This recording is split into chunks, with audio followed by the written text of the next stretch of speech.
Bana, mpaka kwa muda huu Harmonize ameweza kuweka kauli ambayo au ameweza kuandika chapisho ambalo katika ukurasa wake wa Instagram, chapisho ambalo kiukweli ameandika katika hali ambayo sio ya kawaida. Ameandika kwamba hivi, kiukweli kabisa hii story za mapenzi zinanichosha.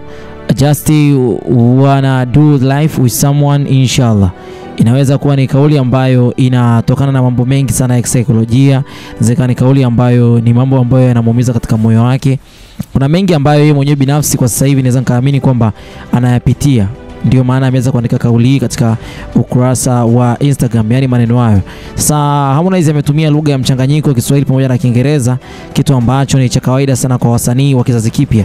Ni mchanganyiko wa kuonyesha kwamba kuna uhalisia wa kizazi ambacho kinatumia Swahili na English at the same time, lakini pia maneno kama vile story za mapenzi zinakuwa zinanichosha, yamekuwa kama vile maneno ya mitaani, yani slang yanobeba maana pana zaidi ya mapenzi ya kawaida, yanayokuwa yanamaanisha yasiyokuwa yanamaanisha drama au kashfa na tetesi zinazozunguka katika swala zima la mapenzi kwa watu maarufu.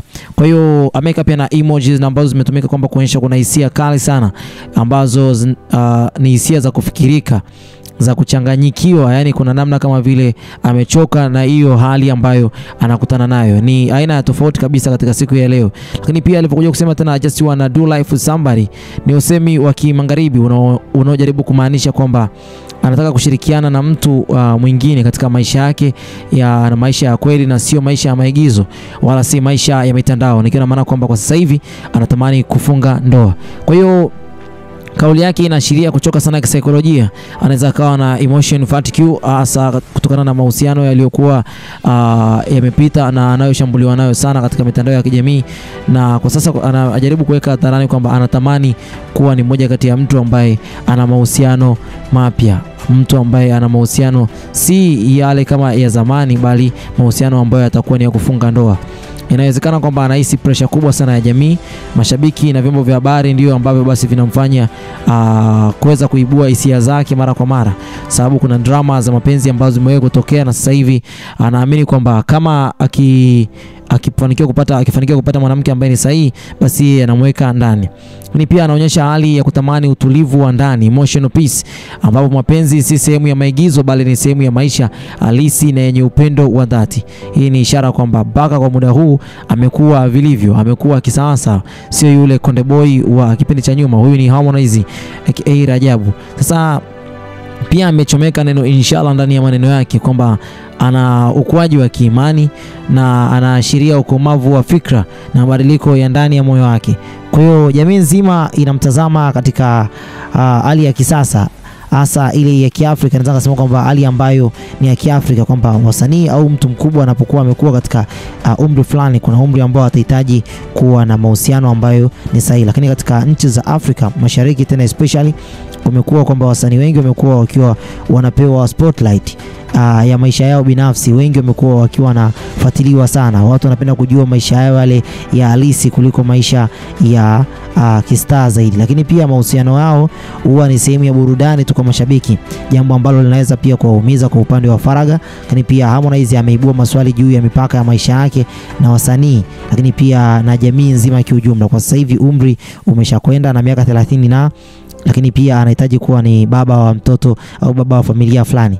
Je, ni haki kwa maisha ya mapenzi ya msanii kuwa katika kipindi cha runinga, au ni haki ya maisha ya msanii kuwa katika mitandao ya kijamii? Kwa hiyo maisha yake pia yanazidi kuwafanya watu wengi kujiuliza maswali mengi, lakini pia anaonyesha ukomavu wa kuishi maisha ambayo basi si ya kistaa tena, bali ni maisha yale ya uhalisia, maisha ya Tanzania, maisha ya jamii za Afrika. Bana, ni maisha ambayo kila mtu anapofikisha umri fulani basi anategemewa kuanza kuyaishi au anapenda kuanza kuyaishi. Lakini sasa mimi naamini kwamba kwa Harmonize ujumbe huu wa siku hii ya leo basi ni ujumbe kwa wasanii wenzake. Kauli hii pia inaweza kuonekana kama vile ni wito wa mabadiliko kwa wasanii wenzake, hasa wale wanaoegemea sana kwenye mahusiano ya kiki, lakini pia kuwika, na naweza kusema kwamba kushamiri katika mitandao ya kijamii kupitia mapenzi yao ya hadharani. Lakini pia anaashiria kuwa kuna wakati inabidi uache maigizo ya kuishi maisha ya mitandaoni na mwisho wa siku uishi maisha yako ya uhalisia. Lakini pia kuna maana ya kina ya mwelekeo mpya kwa msanii huyu. Kisanaa, Harmonize anaweza kuwa anatafuta narrative mpya ya kisanii ambayo haitegemei tena mapenzi kama vile chanzo kikuu cha hisia au hadithi katika kazi zake. Lakini pia hii ni hatua ya kubadilika kutoka kwenye romantic brand image kwenda kwenye mtu mzima anayetaka kujenga maisha ya kweli, familia, uaminifu na utulivu. Ni vitu ambavyo vyote hivi vinaweza vikapatikana kwa msanii huyu mmoja endapo kama kweli akifanikiwa kupata mtu ambaye ni sahihi. Lakini kwa upande mwingine inaweza kuwa ni prelude ya ujio wa kazi mpya, labda wimbo au albamu inayogusia maisha yake au familia yake kiujumla, au maisha ya kuwa na mahusiano mapya. Kwa hiyo kuna kitu ambacho hapa hivi Harmonize bado hajaweka wazi mashabiki zake. Kuna kitu ambacho Harmonize amekitarget. Sometimes amekuwa akiandika mara nyingi mambo ambayo yanamgusa moyo wake na mambo ambayo pia hayamgusi moyo wake, ni mambo ya kibiashara. Kwa hiyo kuna vyote hivi kwa pamoja vinaweza vikawa vinafanya kazi kwa wakati huu. Kwa hiyo ni kipindi ambacho ni kigumu kwake, ni kipindi ambacho kina msukumo wa nafsi, ni kipindi ambacho anahitaji angalau auheni ile ya kutuliza nafsi yake kutokana na mambo ambayo amewahi kupitia au mahusiano ambayo amewahi kupitia katika kipindi cha nyuma.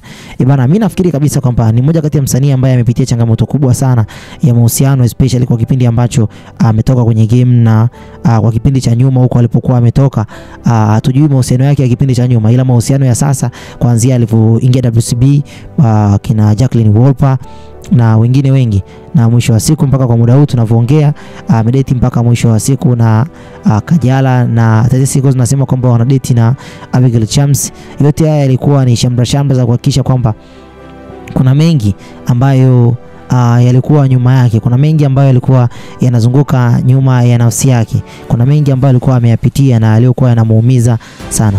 Kuna uhalisia kati ya sanaa na uhalisia wa kimaisha ya kawaida.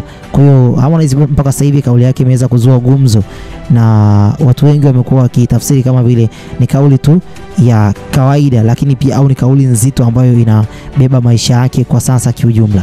Bana, itambulike kwamba Harmonize na mtoto mmoja ambaye ni wa kike kwa muda huu, na juzi tu ilikuwa birthday yake, na mpaka kwa muda huu tukijaribu kuangalia kuna kitu ambacho ameamua kukitathmini. Kuna kitu ambacho ameamua basi kuwa ni mmoja kati ya mtu ambaye anatamani mtoto wake au watoto wake watakaofuata wao ni watoto ambao watakuwa ndani ya ndoa. Kisanaa, kauli ya Harmonize ni zaidi ya maneno ya kuchoka, ni tathmini ya kina ya maisha ya msanii aliyeishi hadharani kwa muda mrefu, na sasa anatamani utulivu wa nafsi na uhalisia wa mahusiano yake ambayo basi kwa sasa hivi ataenda kuyaanzisha au anatamani kuyaanzisha, iwe ni mwanzo wa mabadiliko ya mtu binafsi au sehemu ya kazi mpya ya sanaa. Kauli hii inabeba uzito mkubwa sana wa kiakili, lakini pia kihisia, pamoja na jamii nzima imetafsiri kauli hii kama vile ni mtu ambaye anataka kubadilika jumla. Bana, wewe ndio comment yako, tuambie. Mimi sitakuwa na la ziada kwa muda huu. Bye bye for now.